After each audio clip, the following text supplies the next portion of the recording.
Hello, ಇವತ್ತಿನ video ಏನಂದರೆ ಏನಾಯ್ತಂದರೆ ಇವತ್ತಿಂದು ಒಂದು ಸಾಮಾನ್ಯ ಘಟನೆ ಅಂದರೆ ಆಗಿದ್ದು. ಒಂದು ಬಸ್ಸಲ್ಲಿ ಒಬ್ಬಳು ಚಿಕ್ಕ ಹುಡುಗಿ ಎಲ್ಲ ಹೆಂಗಸು ಅಂದರೆ ಒಂದು 20 ವರ್ಷ ಇರ್ಬೋದು ಅವ್ರಿಗೆ. ಅವ್ರು ಹೋಗ್ತಿದ್ರು. ಅದ್ರ ಬಿಟ್ಟು ಇನ್ನೊಬ್ಬರು ಯಾರೊಬ್ಬರು ಗಂಡಸರು 50ರಿಂದ ಮೇಲಾಗಿರ್ಬೋದು, ಹೇಳೋಕ್ಕಾಗಲ್ಲ. ಹಂಗಿದ್ರು ನೋಡೋಕ್ಕೆ ಅವರು ಆ ಹುಡುಗಿಗೆ ಹಿಂಸೆ ಕೊಟ್ಟು ಅಂದರೆ ಅಷ್ಟೊಂದೇನಲ್ಲ, ಬಸ್ಸಲ್ಲಿ ಸೀಟ್ ಪಕ್ಕ ಕೂತ್ಕೊಂಡಿದ್ರಂತೆ. ಮೈ ಟಚ್ ಮಾಡೋದು, ಬ್ಯಾಟ್ ಟಚ್ ಈ ಥರ ಎಲ್ಲ ಮಾಡ್ತಿದ್ರಂತೆ. ಅದು ಬಿಟ್ಟು ಅವರು ಹಿಂದಕ್ಕೆ ಹೋಗಿ ಅಂತ ಹೇಳಿದ್ರಂತೆ ಲೇಡಿ. ಅದಕ್ಕೆ ಅವ್ರು ಹಿಂದಕ್ಕೆ ಹೋದ್ರಂತೆ. ಹಿಂದಕ್ಕೆ ಹೋಗ್ಬಿಟ್ಟು ಕೈಯೆಲ್ಲ ಮುಟ್ಟಿ ಕೈಯೆಲ್ಲ ಮುಟ್ಟೋದೆಲ್ಲ ಮಾಡಿದ್ರಂತೆ. ಅದಕ್ಕೆ ಬಸ್ ಸ್ಟಾಪಲ್ಲಿ ನಿಲ್ಲಿಸ್ಕೊಂಡಿದ್ರು. ಹೊಯ್ಸಳಕ್ಕೆ ಫೋನ್ ಮಾಡಿದರು. ಈ ಥರ ಎಲ್ಲ ಆಯಿತು. ಆಮೇಲೆ ಎಷ್ಟೊಂದು ಜನ ಬಂದವ್ರಿಗೆ ಬೈದರು. ಅವ್ರು ಕನ್ನಡದವರೆಲ್ಲ ಅನಿಸುತ್ತೆ, ನೋಡೋಕ್ಕೆ ಹಂಗೆ ಇದ್ದರು. ಮತ್ತು ಅವ್ರು ಏನಾರು ಮಾತಾಡ್ತಿದ್ರು, ಸುಮ್ಮನೆ ನಿಂತಿದ್ರು. ಯಾಕೆ ಅಂದರೆ ಅವರೆಲ್ಲರೂ ಯಾಕೆ ಮಾಡಿದ್ರಿ ಏನು ಅಂತ ಎಲ್ಲ ಹೇಳ್ತಾಯಿದ್ರು. ಆಮೇಲೆ ಪೊಲೀಸವರು ಒಬ್ಬರು ಲೇಡಿ ಪೊಲೀಸವರು ಬಂದರು.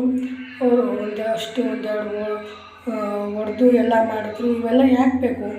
ಅದಾದಮೇಲೆ ಅವರು ಒಬ್ಬರು ಇನ್ಫ್ಲೂಯೆನ್ಸರ್ ಅಂತೆ.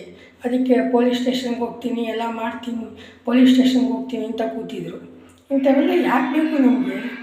ಅಲ್ಲ, ನಮಗೆ ಅಂದರೆ ನಮ್ಮ ಜನಗಳಿಗೆ ಯಾಕೆ ಇಷ್ಟೊಂದು ಆಸೆ? ಅದರಿಂದ ಏನು ಈ ಥರ ನಮ್ಮ ಇದು ಯಾರು ಹೇಳ್ತೀನಿ ಅಂದರೆ ನಮ್ಮ ಗಂಡಸರು ಬಿಡಿ, ಈಗಿನ ಕಾಲದವ್ರಿಗೆ ಈ ಥರ ಹುಡುಗಿಯರು ಹೆಂಗಸರು ಅಂತ ಹೇಳ್ತಾರಲ್ಲ, ಇದರಿಂದ ನಮಗೇನೂ ಲಾಭ ಇಲ್ಲ. ನಮ್ಮ ಮರ್ಯಾದೆ ಹೋಗುತ್ತೆ ಅಷ್ಟೇ. ಈಗ ಅವ್ರದ್ದೇನಾರ ಪೊಲೀಸ್ ಕಂಪ್ಲೇಂಟ್ ಕೊಟ್ಟು ಏನಾರ ದೊಡ್ಡದಾಗಾದರೆ ಆಮೇಲೆ ಕೆಟ್ಟ ಮಾತಲ್ಲೆಲ್ಲ ಬೈಸ್ಕೊಂಡ್ರು, ಉಗಿಸ್ಕೊಂಡ್ರು, ಹೊಡೆಸ್ಕೊಂಡ್ರು, ಇವೆಲ್ಲ ಯಾಕೆ ಬೇಕು? ನಮ್ಗೆ ಅದರಿಂದ ಏನೂ ಸಿಗಲ್ಲ. ಅದಕ್ಕೆ ಈ ಥರ ಆಸೆ ಅದು ಇದು ಎಲ್ಲ ಬಿಟ್ಟು ಸುಮ್ಮನೆ ನಮ್ಮ ಕೆಲಸ ಏನು, ನಾವೇನು ಮಾಡೋಕ್ಕೆ ಬಂದಿದ್ದೀವಿ ಅನ್ನೋದು ನೋಡಬೇಕು. ಈ ಥರ ಎಲ್ಲ ಬಂದು ಈ ಥರ ಮಾಡಿದ್ರೆ ಅವ್ರ ಮರ್ಯಾದೆನ ಹೋಗುತ್ತೆ. ಅದು ಅವ್ರು ನಾಲ್ಕು ಇಟ್ಕೋಬೇಕು. ಹಂಗೆ ನೀವು ಯಾರು ಮಾಡೋಕ್ಕೆ ಹೋಗಬೇಡಿ. ಇದು ನೆನ್ಪಿಟ್ಕೊಳ್ಳಿ. ನನ್ನ ವಿಡಿಯೋ ನೋಡಿ ನಾಲ್ಕು ಇಟ್ಕೊಂಡಿರಿ.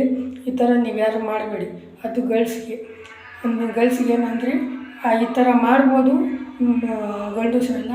ಆದರೆ ನೀವು ಅದಕ್ಕೆ ಸರಿಯಾಗಿರೋ ಆ್ಯಕ್ಷನ್ ತಗೊಂಡು ಸರಿ ಮಾಡಲಿಲ್ಲ ಅಂದರೆ ಇದನ್ನು ಜಾಸ್ತಿನೇ ಆಗುತ್ತೆ, ಕಮ್ಮಿ ಆಗಲ್ಲ. ಇದೆಲ್ಲ ನೀವು ಎಚ್ಚರಿಸ್ಕೊಳ್ಬೇಕು. ಗಂಡಸಾದವರು ಎಲ್ಲ ಅದನ್ನು ನೋಡಿಕೊಂಡು ಅವ್ರನ್ನ ತಪ್ಪು ಮಾಡೋಕ್ಕೆ ಬಿಡಬಾರ್ದು. ತಪ್ಪು ಮಾಡಿದ್ರೆ ಎಲ್ಲೇ ಕರೆಕ್ಟಾಗಿ ತಪ್ಪು ಮಾಡಿದ್ರೆ ನೋಡ್ಕೋಬೇಕು. ಒಂದು ಸ್ವಲ್ಪ ನೇಸಾಗಿ ಹೇಳಬೇಕು. ಕೇಳಲಿಲ್ಲ ಅಂದರೆ ರಫ್ ಆಗಿ ಇದೇ ಥರ ಪೊಲೀಸ್ ಸ್ಟೇಷನ್ಗೆ ಕಂಪ್ಲೇಂಟ್ ಕೊಟ್ಟು ಹ್ಯಾಂಡಲ್ ಮಾಡಬೇಕು. ನಾವೇನು ಮಾಡೋಕ್ಕಾಗಲ್ಲ.